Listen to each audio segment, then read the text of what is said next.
What's up everybody, it's HoodiePop22 coming at you again with another video. As promised, I was going to deliver you guys a Heisman Slider video. I'm also going to add some gameplay in at the end of this video. So I'm going to try to not keep it as long as I did the last one, because the last one I think I kind of went into like 25 minutes in explanation of everything. But if you didn't get to catch the last one, I'm going to show you guys how to set up your gameplay. I'm not really gonna go into the dynasty again settings like I did last time, because if you want to catch that video, just go back to my All-American slider video that I recently just put out.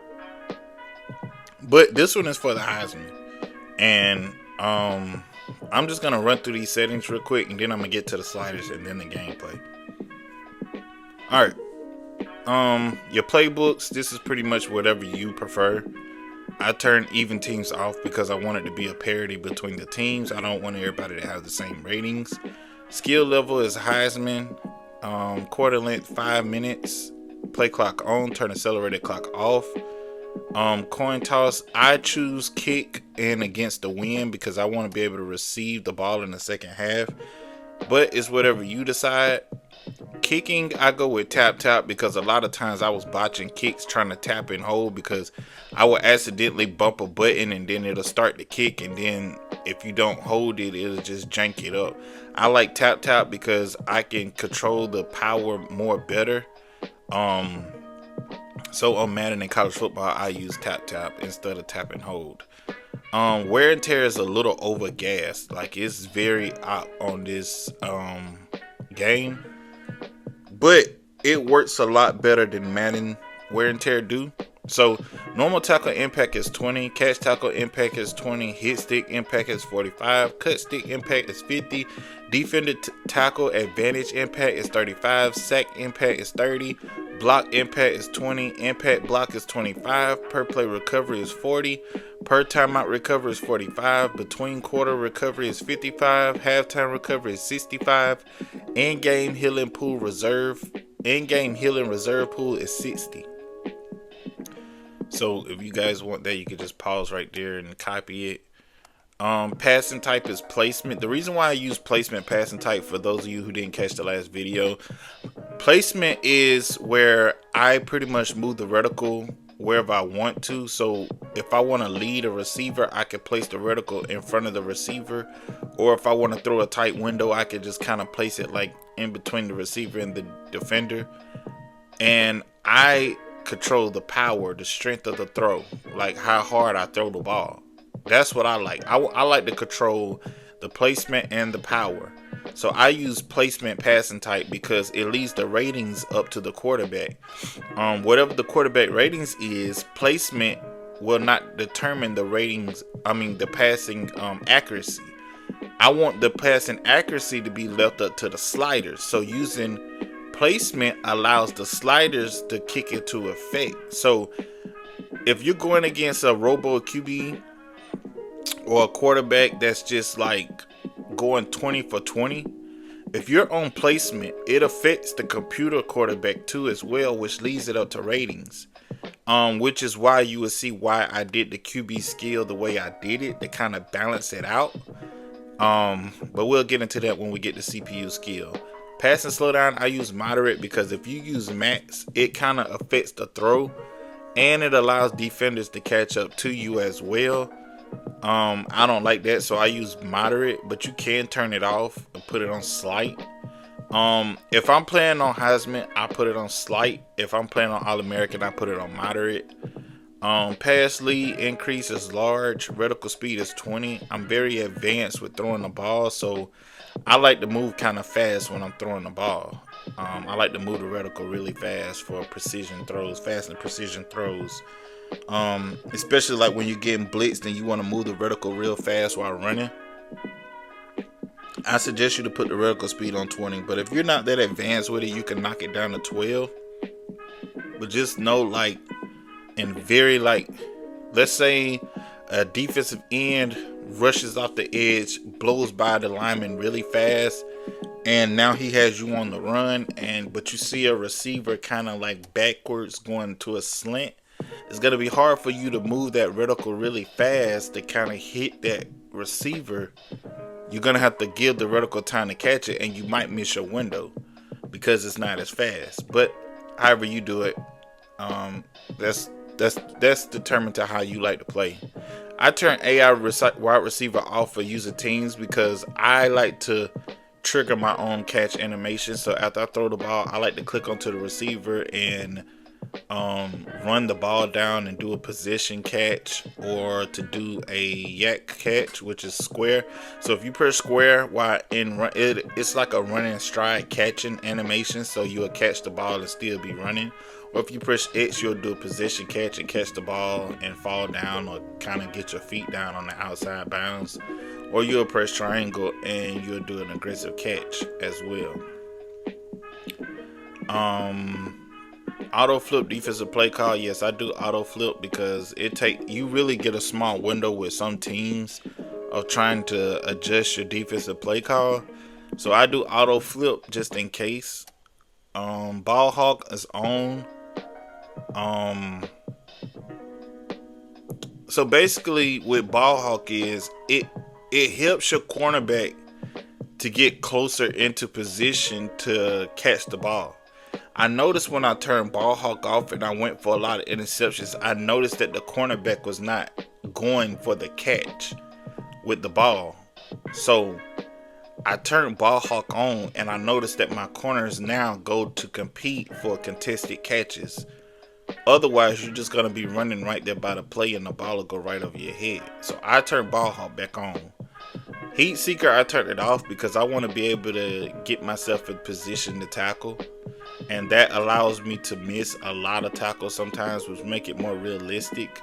Because sometimes the computer will steer you towards the tackle, and I feel like that's kind of cheating. So, in order to advance my skill on defense, I turn heat seeker off. And I'm a really great defensive player, especially playing online against other people. I'm a very great defensive player. I'm a very great player online, period. But I'm a very great defensive player. Like I hold a lot of people to 14, maybe 10 points. Sometimes if you play somebody really great, they'll get like 20. But I don't give up a lot of scores, a lot of plays, a lot of yards. So yeah. Switch stick delay, I turn it off. I don't want no delay in switching. Defensive switch assist, I turn it off. Because you should be able to get your player in position without the defense helping you. I feel like switch assist is kind of cheating because if I switch onto a player, he'll automatically keep me in the play. I should be able to get myself in position while switching. But some people is not that advanced with the controls. So yes, you should turn that on if you're not that advanced, or turn it off. It doesn't really matter. Everybody has their own play style. Auto pass, I want it off. Okay, injuries 30, fatigue 63, and that's so it helps with your auto subs and with your wear and tear substitutions. So I put 63 fatigue, and I'm seeing a lot of people get subbed in more. Player speed parity is 42. Now I'm noticing with the 42, it's balanced. So you'll see slow quarterbacks now with the 77 or 78 speed at least get 5 or 6 or 7 yards when scrambling, which is realistic. A slow quarterback can at least get 5, 6, or 7 yards with scrambling. When I had it on 50 or higher, the slow quarterbacks could not run anywhere at all. And also, with me lowering it, it gives the defense slight advantage over the linemen, like the defensive edge and defensive tackles. It gives them a slight advantage over the linemen, but I didn't lower it so much that it affected the blocking. Also, I noticed that on go routes, the receivers are now getting separation a little bit so that you can throw those go balls sometimes. And I'm still noticing that you could get kick returns and punt returns still without having to go all the way down to 20 and 18 because that's just unrealistic. So yeah, 42. I didn't touch any of the precipitations. Crossplay is off. Accessibility is pretty much however you prefer it. I mean, I just went higher contrast so things were darker. Because when you turn contrast off, you see it get like the little faded red. So I prefer the but other than that, The reason why I got the band music and stuff off is so it don't copyright the video. But other than that, it's pretty much however you want to play it. When I jump into a game, I do turn stadium music back on and band music back on when I'm not recording. I leave the menu music off because you could get burned out really quick on that. All right, with the penalties, outside of 60, false start is 60, offensive holding is 65, defensive pass interference is 80. Now you're gonna say, oh, they're gonna call too many penalties. No, they're not. I've probably seen 8 to 9 penalties in one game, in every game. 8 to 9 penalties. If you're playing a team that's very like controlled, you will see probably like 6 or 7 penalties. But by you turning these off, it kind of activate these other penalties. So I turn face masks off because you really don't see face mask plays, face mask calls nowadays as much as you used to. So I turn face masks off. I turn illegal blocking the back off to help with the blocking, but also you're not really going to see too many illegal blocking the black calls. I turned roughing the pass off because it was just ridiculous, some of the stuff that they was calling that wasn't even roughing the passer, and it affected the gameplay. So I just turned pass interference on 80, and you will see probably at least 2 or 3 pass interference calls, which is realistic. You will see more holding, false start, and offsides calls now. So you should get anywhere from 6 to 9 calls a game. There was only one game that I seen that it had more, and that was when I was playing like with Delaware or somebody. You will see more like penalties, like probably like 10, but that's about the most I've seen called in the game. So offside 60, false start 60, offensive holding 65, face mask 0, legal block in the back 0, roughing the passer 0, defensive pass interference 80, ineligible receiver downfield on, offensive pass interference on, kick catch interference on. Turn intentional grounding off, and your quarterback, the computer quarterback, will play better. He will play better, I promise you. Roughing the kicker is off. Running to the kicker is off because it was way too many roughing the kickers and running into the kickers call. Illegal contact is on. Okay, now with the Heisman Sliders, quarterback accuracy is on 41. Like I said, with me changing to play with placement, I want the accuracy to be left up to the ratings, right? And I don't want my accuracy to overgas the defense. So with those of us that's playing on Heisman, we should be experienced enough to know how to throw an accurate ball without having to cheese it. So 41 accuracy, 65 pass blocking. Yes, it will still be a heavy pass rush, and this was after the update because I've noticed that they nerfed the pass rush, so you're gonna at least need like a 65. But they're still gonna rush you. You're not gonna sit in the pocket all day. It just buy you at least an extra half a second. Wide receiver catching is on 50. I noticed this slider is mostly for user. It doesn't really affect the computer that much, but it only affects the deep ball catching. And I've noticed that with me lowering with this one, you're not gonna catch many deep balls. With a computer, they were still catching the deep passes. So I just left wide receiver catching at 50, run blocking at 64, and that helps with the run game. Ball security at 45 because I at least want to see at least like 2, maybe 3 fumbles. Reaction time is 55, pass coverage is 55, interceptions thrown is 47. So if you play a whole game, you should see at least maybe 2 interceptions, unless you're just a conservative passer. You should see at least 2 interceptions. Tackling is 60. Because the break tackle method is extremely too high. I don't know if it's the badges for the running backs, but the break tackle animation is just extremely too high. Like, I've seen people, like the computer even break like 5-6 tackles back to back within a short, like you will have two people tackling the running back. He'll break between the two, break between another, spin off another. Like, it was just ridiculous. So I put tackling on 60. Field goal power is 58. I'm seeing a lot more deeper field goals being attempted, like from 55, 56. And I'm seeing them make it a lot more. So I turned it down, the accuracy down to 47, and you will see them make some and miss some. So it's kind of balanced out. Punt power is 70, like I told y'all before. I like for longer punts because I want to be able to run the field or drive the field. So with longer punts, I want to be able to get pinned inside the 10 or the 15 or the 5, especially if I'm on the opponent 20. I want to be able to punt it at least to the other 20. I don't like short fields or short returns or things like that. I feel like I'm cheesing the game then.